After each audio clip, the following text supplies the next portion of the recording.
అందరికీ నమస్కారం. వెన్నెల్లో చందమామ కథలకు స్వాగతం. ఈరోజు కథ ఇరుకున పడిన ఎలుగుబంటి.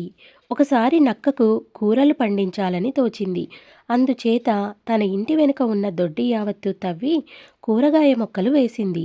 అవి పెద్దవై కాయలు కాసే సమయానికి అవి చెట్ల మీద మాయం కాసాగాయి. ఎవరో తన కూరలు దొంగలిస్తున్నారని తెలుసుకుని నక్క దొంగను పోల్చుకోవటానికి ఎంతో ప్రయత్నించింది. కానీ దొంగ ఎవరైనది తెలియరాలేదు. నక్క దొట్టిలో కూరలు దొంగలిస్తూ వచ్చినది మరెవరో కాదు, కుందేలే. కానీ కుందేలు ఎంతో మెలకువతో ఈ దొంగతనం చేయటం వల్ల నక్కకు దొంగ ఆచూకీ తెలియలేదు. నక్క చిట్ట చివరకు దొంగ వచ్చే మార్గం తెలుసుకున్నది. దొడ్డి చుట్టూ ఉన్న కంచెలో ఒక చోట కంత ఉన్నది. దొంగ ఆ కంతలో నుంచి వస్తూ ఉండాలి. ఈ సంగతి తెలియగానే నక్క దొంగను పట్టటానికి ఒక ఉపాయం చేసింది. కంచె వెంబడి పెరుగుతున్న వెదురుగడకు ఒక తాడు కట్టి దాని చివర ఒక ఉచ్చు పెట్టింది. తరువాత వెదురుగడను వంచి ఉచ్చు కంత వద్దకు వచ్చేటట్టుగా అమర్చింది. కంతలో నుంచి ఎవరైనా లోపలికి కాలు పెట్టగానే వెదురుగడ పైకి లేచేటట్టు బోను అమర్చి నక్క తన ఇంట్లోకి వెళ్ళిపోయింది. ఆ రాత్రి కుందేలు వచ్చి కంతలో నుంచి ముందు కాళ్ళు దూర్చగానే కుందేలు నడుముకు ఉచ్చు చిక్కుకున్నది. వెదురుగడ పైకి లేచి కుందేలు భూమికి అంత ఎత్తున గాలిలో వేలాడసాగింది. కుందేలుకు ఏమి చెయ్యాలో పాలుపోలేదు. ఎవరు వచ్చి తనను రక్షిస్తారా అని చుట్టూ చూస్తుండగా అటుగా ఎలుగుబంటి తేనె తుట్టల కోసం వెతుకుతూ వచ్చింది.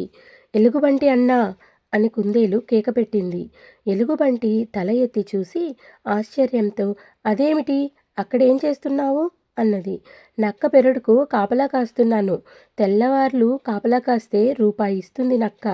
అయితే చిక్కేమి వచ్చిందంటే నన్ను చూసి దొంగలు భయపడ్డం లేదు. నీపాటి గాంభీర్యం నాకు లేదాయే. పోనీ ఈ పని నువ్వే చేస్తావా ఏమిటి? పిల్లలు గలవాడివి అన్నది కుందేలు. ఎలుగుబంటికి ఆశ పుట్టింది. అది వెదురుగడను వంచి కుందేలును కిందకి దించి ఉచ్చులో నుంచి తప్పించి ఆ ఉచ్చులో తానే ఇరుక్కున్నది. కుందేలు వెంటనే పరిగెత్తిపోయి నక్కను లేపి, నక్కబావా, దొంగ ఉచ్చులో పడ్డాడు, చూద్దువుగాని రా అని పిలిచింది. నక్క చేతికర్ర తీసుకొని వచ్చి ఎలుగుబంటిని చూసి నీకిదేం రోగం అన్నది. ఎలుగుబంటి ఏదో చెప్పబోయింది.